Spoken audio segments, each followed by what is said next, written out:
Halo semuanya, hari ini kita lagi di Bandara Sentoria di Nagoya ya. Agendanya jam 8 mau jemput peserta magang sama engineer yang baru datang dari Indonesia ya. Jadi selama kita nunggu kita bikin konten aja ya, share-share tentang kehidupan di Jepang ya.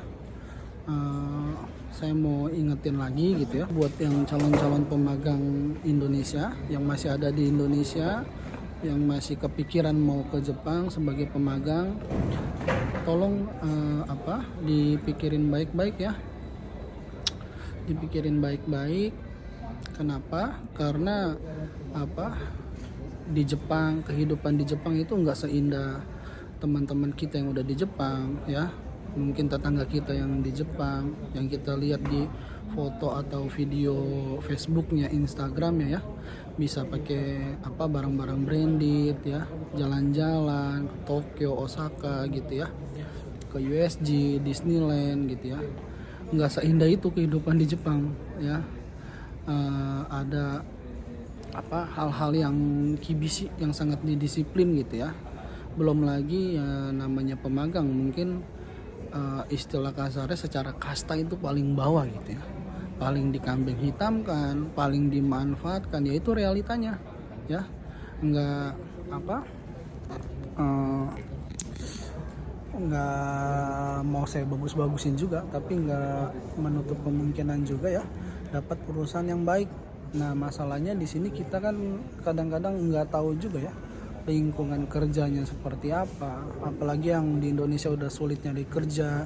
Ya udahlah, kerjaan apa aja saya siap gitu ya, mau jadi apapun yang penting bisa kerja ke Jepang saya siap gitu ya. Kalau memang beneran siap nggak apa-apa, itu bagus sekali ya, karena demi masa depan, cita-citanya sendiri gitu ya. Karena kita nggak bisa ngandalin orang lain untuk membantu kita ya, untuk merubah masa depan kita harus dari diri kita sendiri. Cuman buat yang masih bimbang, ragu-ragu gitu ya, dimatengin dulu aja mungkin dari segi mental kalian ya, dari seisingnya, mungkin mentalnya siap nggak ya kalau diomelin, siap nggak ya kalau dibentak, siap nggak ya kalau dimarah-marahin gitu ya, bahkan mungkin diancam gitu ya.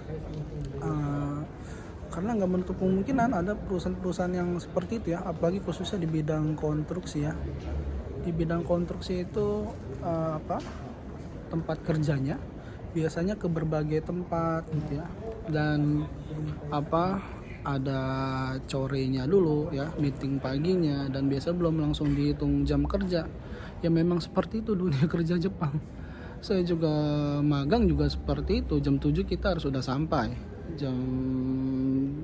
udah sampai ganti baju, udah harus nyapu seluruh sekitaran pojok gitu ya. Itu nggak dihitung kerja, itu karena ibaratnya mungkin bagian dari loyalitas atau kebiasaan dari perusahaan tersebut ya.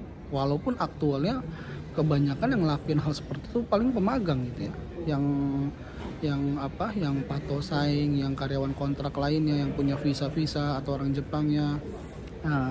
Mungkin nggak melakukan hal seperti itu ya. Memang aktualnya seperti itu dunia pemagangan. Jadi dari awal saya ingatin, jangan hanya lihat foto reels teman-teman kita yang udah di Jepang senior gitu ya. Ya ada bagian-bagian yang kita nggak lihat gitu ya, susahnya mereka, berjuangnya mereka gitu ya. Nah biasanya kalau yang orang-orang yang mohon maaf mungkin agak kurang mampu gitu ya, sekalipun dia nggak suka ya, kebanyakan mungkin ditelan aja gitu ya. Saya juga sama dulu, banyak hal yang saya nggak suka, bahkan istilahnya adu mulut sama atasan gitu ya, terkait barang yang udah selesai saya las gitu ya, mau taruh di tempat ini, tapi dari proses sebelumnya yang bagian bending ya, bagian mage ngebengkok-bengkokin barang juga mau naruh di situ gitu ya.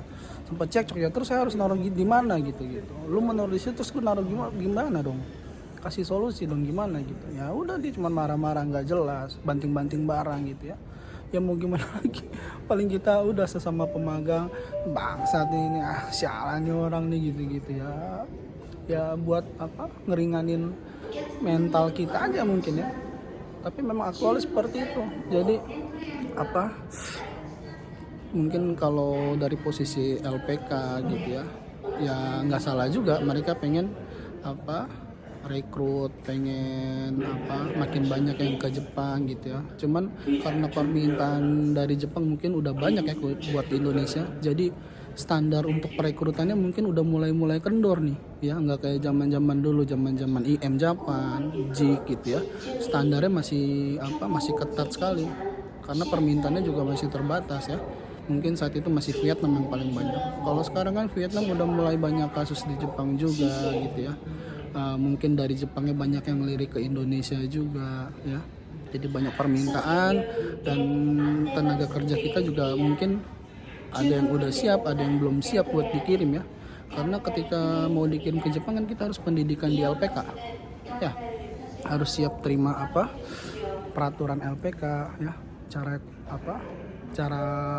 kehidupan di LPK mungkin yang udah disesuaikan dengan dengan kehidupan di Jepang, disiplinnya dan lain sebagainya ya. Jadi buat yang mau ke Jepang dipikir baik-baik, tapi kalau mau yang benar-benar merubah masa depan ya, mau berusaha berdiri di kaki sendiri, mau senengin orang tua ya, emang benar-benar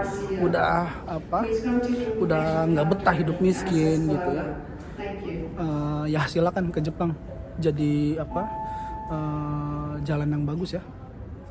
Kenapa ya, bukan saya aja, banyak juga teman saya yang balik lagi ke Jepang, entah kuliah, entah sekarang Tokutei Gino gitu ya.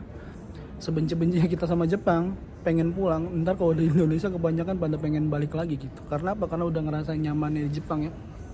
Jadi buat yang mau berusaha silakan ke Jepang, uji diri kalian ya, buktikan ya bahwa kalian bisa dan kalian pasti bisa ya. Tetap semangat, Issho ni Gambari Masho.